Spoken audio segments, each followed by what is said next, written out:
কিয়ামতের মাঠে কিছু মানুষকে আল্লাহ পাক পিঁপড়ার আকৃতিতে উঠাবেন। কিছু মানুষকে আল্লাহ পাক কিয়ামতের মাঠে পিঁপড়ার মতো আকৃতিতে হাসর করাবেন। তারা কারা? যারা এই দুনিয়াতে অহংকার প্রদর্শন করত। এখন জানতে হবে তাহলে অহংকার কি। আপনার গায়ের জামাটা সুন্দর, জুতাটা সুন্দর, আপনার বাড়িটা সুন্দর, এর মানে আপনি অহংকারী, এটা প্রমাণ হলো না, এটা অহংকার নয়। নবী সাল্লাল্লাহু আলাইহি ওয়াসাল্লাম বলেছেন অহংকার হচ্ছে দুটো জিনিসের সমন্বয়। একটা হচ্ছে মানুষকে তুচ্ছ তাচ্ছিল্য করা এবং সত্যকে প্রত্যাখ্যান করা। বাতারুল হাক্কি ওয়া গামতুন নাস, মানুষকে তুচ্ছ তাচ্ছিল্য করা এবং সত্য মানে আল্লাহ পাকের বিধান যেটা সত্য এটাকে অস্বীকার করা, এটা হচ্ছে অহংকার। ইবলিসের জ্ঞান ছিল না?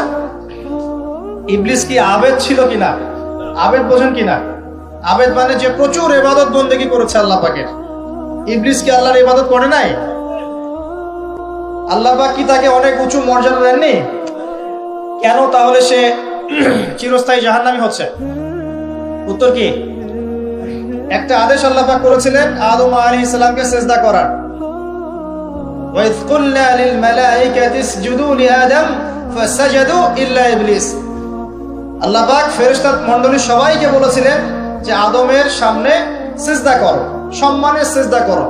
কেন সিজদা করতে হবে? কারণ আদম আলাইহিস সালামকে আল্লাহ পাক নিজ হাতে সৃষ্টি করেছেন এবং তাকে আল্লাহ পাক সমস্ত জ্ঞান শিক্ষা দিয়েছেন।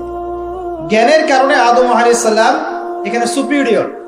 আল্লাহ পাক ফেরেশতাদেরকে ডেকে বলছেন তোমরা আদমের সামনে সিজদা করো। ইবলিস কিন্তু ফেরেশতা নয়, সে কিন্তু জিন। আল্লাহ পাক ফেরেশতাদেরকে বলছেন সিজদা করো, মানে কিন্তু এই নয় যে ইবলিসও ফেরেশতা। ইবলিস কিন্তু ফেরেশতা নয়, সে কিন্তু জিন জাতির অন্তর্ভুক্ত ছিল। এই দলিল সূরা কাহফের মধ্যে আছে, কানা মিনাল জিন ফাফাসাকা আন আমরি রাব্বি। ইবলিস জিন জাতির অন্তর্ভুক্ত একজন সত্তা ছিল। সে সিজদা করলো না, যুক্তি দিল, একটা বাতিল কিয়াস করলো, সেটা হচ্ছে খালাকতানি মিন নার ওয়া খালাকতাহু মিন তিন। আমাকে সৃষ্টি করেছেন আগুন দিয়ে এবং আদমকে সৃষ্টি করেছেন কি দিয়ে? মাটি দিয়ে। কেন আমি আদমকে সিজদা করব? মানে ইবলিস প্রমাণ করতে চাইলো যে আল্লাহর আদেশটা ভুল, আমি সঠিক। নাউযুবিল্লাহ। আবা ওয়াস্তাকবারা, সে উদ্ধত হলো এবং অহংকার প্রদর্শন করলো। এই একটা মাত্র কারণেই সে কিন্তু চিরস্থায়ী জাহান্নামের অন্তর্ভুক্ত হয়ে গেল। তো অহংকার কি? আল্লাহ পাকের আদেশটাকে তাহলে লঙ্ঘন করাই অহংকার, এবং অন্যকে তুচ্ছ তাচ্ছিল্য করাই কি? অহংকার। ইবলিস এখানে দুটো কাজই করেছে, আল্লাহর সত্যটাকে, হকটাকে অস্বীকার করেছে এবং আদম আলাইহিস সালামকে কি তুচ্ছ করে নাই? আচ্ছা, এখন আমরা যারা ইসলাম পালন করছি আমাদের মধ্যে এখন এই সমস্যাটা দেখা যায়, এই রোগটা দেখা যায়। 5 ওয়াক্ত নামাজ কয়েকদিন পড়লেই মনে হয় যে আমি খুব বড় মুসলিম হয়ে গেছি, অন্য ভাইরা মনে হয় খুব ভালো মুসলিম নয়। একটা ইগো প্রবলেম চলে আসে না?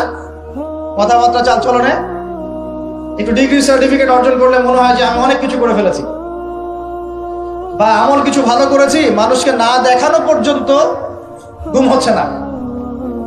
বা আপনিও একজন দিনের প্রচারক, আরেক ভাই উনিও দিনের প্রচারক, তো তাকে নিন্দা সমালোচনার ঝর্ণা তুললে ভালো লাগছে না।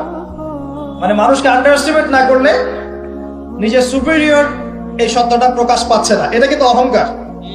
আর আল্লাহ রাব্বুল আলামিন অহংকারী ব্যক্তিকে পছন্দ করেন না।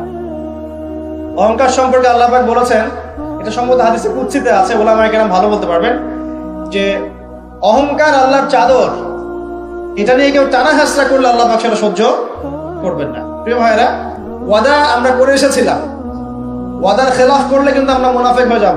কি ওয়াদা করেছিলাম? আল্লাহ পাক আদম আলাইহিস সালামকে সৃষ্টি করে তার পৃষ্ঠদেশ থেকে সমস্ত আদম সন্তানের যে আকৃতি, এই আকৃতি আল্লাহ পাক দেখিয়েছেন। কাকে দেখিয়েছেন? আদম আলাইহিস সালামকে দেখিয়েছেন। আদম আলাইহিস সালাম দেখছেন একটা আকৃতি, রূপ খুবই সুদর্শন, খুবই সুন্দর দেখতে। তিনি জিজ্ঞাসা করলেন, হে আল্লাহ, এই কে? নাম কি? আল্লাহ রাব্বুল আলামিন বললেন, এ তোমার সন্তান, তার নাম দাউদ। কি নাম? দাউদ আলাইহিস সালাম নাম শুনেছেন? আদম আলাইহিস সালাম বললেন, তার হায়াত কত হে আমার রব? আল্লাহ পাক বললেন যে 60 বছর। কত বছর? 60 বছর। আদম আলাইহিস সালাম বললেন যে আমার হায়াত থেকে আল্লাহ তুমি তাকে আরো 40 বছর দিয়ে দাও। এরপরে দাউদ আলাইহিস সালামের বয়স হয়ে গেল 100 বছর। দেখেন, তো এই সময় আল্লাহ পাক সমস্ত আচ্ছা, এখানে একটা কথা বলে দিই, এই যে দুইজনের নাম পেলেন এখানে, আদম এবং দাউদ, ঠিক আছে, এই দুইজন নবীকেই কিন্তু আল্লাহ পাক কোরআনের মধ্যে আল্লাহর খলিফা বলেছেন। এটা একটা কোইন্সিডেন্স, এটা একটা মিল কোরআনের। একটা কথা মনে রাখবেন যে কোরআনের একটা আয়াত কিন্তু আরেকটা আয়াতকে ব্যাখ্যা করে। কোরআনের আয়াতগুলো হচ্ছে, আমি একটা উপমা দিচ্ছি, আকাশের তারার মতো অনেকটা। আকাশের তারা দেখেছেন কখনো? সময় কোথায় তারা দেখার? এখন তো ফুটবল খেলার যুগ, খেলা দেখবে নাকি ভাই? শেষ রাত্রে আমরা অ্যালার্ম দিয়ে উঠতে পারি আর্জেন্টিনার খেলা দেখার জন্য, কিন্তু অ্যালার্ম দিয়ে তাহাজ্জুদে উঠতে পারি না। তো এই যুব সমাজের নিশ্চয়ই অনেক কল্যাণ হবে। একটা অসুস্থ প্রজন্ম তৈরি করছি আমরা, অসুস্থ প্রজন্ম। খুব গভীরভাবে লক্ষ্য করবেন যে এরা বাবাকে সালাম দিতে লজ্জা পায়। কেউ সালাম দিলে ওয়ালাইকুম সালাম বলতে খুব লজ্জা লাগে, মনে হয় যে মাথা হেড হয়ে আসতেছে। বাইকের পিছনে মেয়ে নিয়ে ঘুরতে লজ্জা করে না। আর এখনকার বাইকগুলো মাশাআল্লাহ, আর আমরা তো ঢাকা শহরে থাকি, অনিচ্ছা সত্ত্বেও অনেক কিছু দেখতে হয়। এমন অনেক দৃশ্য দেখেছি আপনি বিশ্বাসই করবেন না, এটাও হচ্ছে সমাজে। গাড়ি নিয়ে যাচ্ছি, হয়তো বই পড়ছি, পড়তে পড়তে চোখটা লেগে গেলে একটু মানুষ তাকায় না দিকে দিকে, জানলা খুলে তাকিয়ে দেখছি যে গাড়ি নিয়ে যাচ্ছে, ড্রাইভার ড্রাইভ করছে, পিছনের সিট এক ছেলে বসে আছে, ওই ছেলের কোলের উপরে নামিয়ে বসে আছে। প্রকাশ্যে নবী সাল্লাল্লাহু আলাইহি ওয়াসাল্লাম কি বলেন না এই হাদিসটা? কিয়ামত হবে না ততদিন পর্যন্ত যতদিন পর্যন্ত মানুষ রাস্তাঘাটে জেনা না করবে।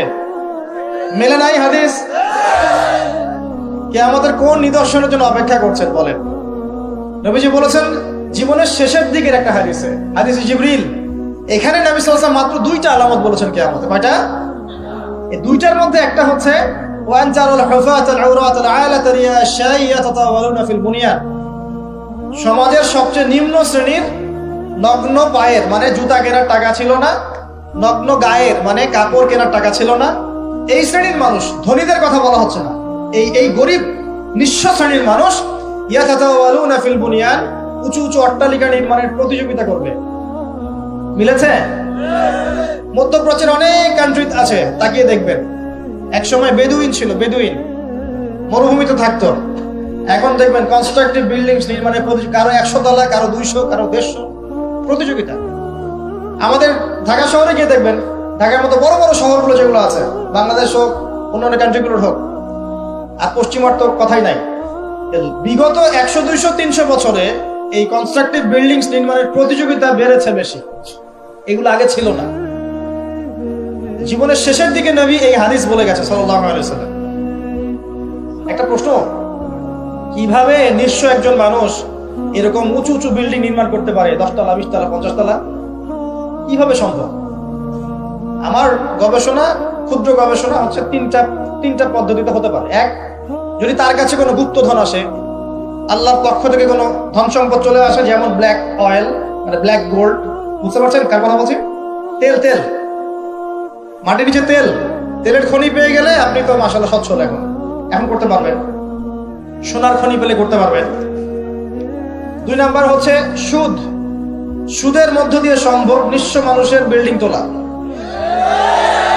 আর 3 নাম্বার হচ্ছে অন্যের সম্পদ জবরদখল করা।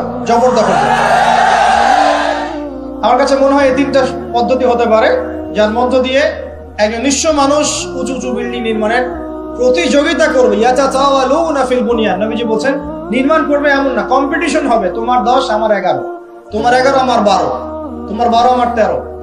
আমি সিলেট অঞ্চলে গিয়েছিলাম প্রোগ্রাম করতে গত বছর, দেখেছি মানুষ বিশাল বিশাল জায়গা জুড়ে লন্ডন আমেরিকা এই আদলে বাড়িঘর নির্মাণ করছে, আবার 1 বছর নির্মাণ করার পর পরের বছর ভেঙে নতুন করে আবার করা শুরু করছে।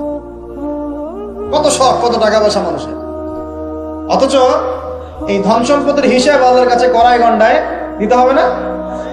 একটা হাদিস পড়েছিলাম গতকালকেই, মনে হয় আবার পড়ছিলাম, যে গরিবরা 500 বছর আগে জান্নাতে যাবে ধনীদের চাইতে। গরিবরা জান্নাতে চলে যাচ্ছে, আর ধনীদেরকে ধন সম্পদের হিসেবের জন্য দাঁড় করিয়ে রাখা হবে। যাকাত দেওয়ার নাম নাই, উঁচু উঁচু বিল্ডিং নির্মাণের প্রতিযোগিতা চলছে। দুনিয়ার জীবনে টিকে থাকার জন্য এত কিছুর প্রয়োজন আছে? নবী সাল্লাল্লাহু আলাইহি ওয়াসাল্লাম বলছেন যে দুনিয়াতে তুমি থাকো মুসাফিরের মতো, প্রয়োজন পূরণ হয়ে গেছে, যথেষ্ট। হ্যাঁ, অবশ্যই আমরা যদি সামর্থ্য থাকে 10 তলায় ইসলামী কোনো প্রতিষ্ঠান গড়ে তুলবো, কোনো সমস্যা আছে? দিনের বড় মার্কাজ গড়ে তুলবো, ইনশাআল্লাহ, কোনো সমস্যা? নিজে বাঁচার জন্য, ভোগ বিলাসের জন্য দুনিয়া থেকে মত্ত হয়ে থাকা যাবে?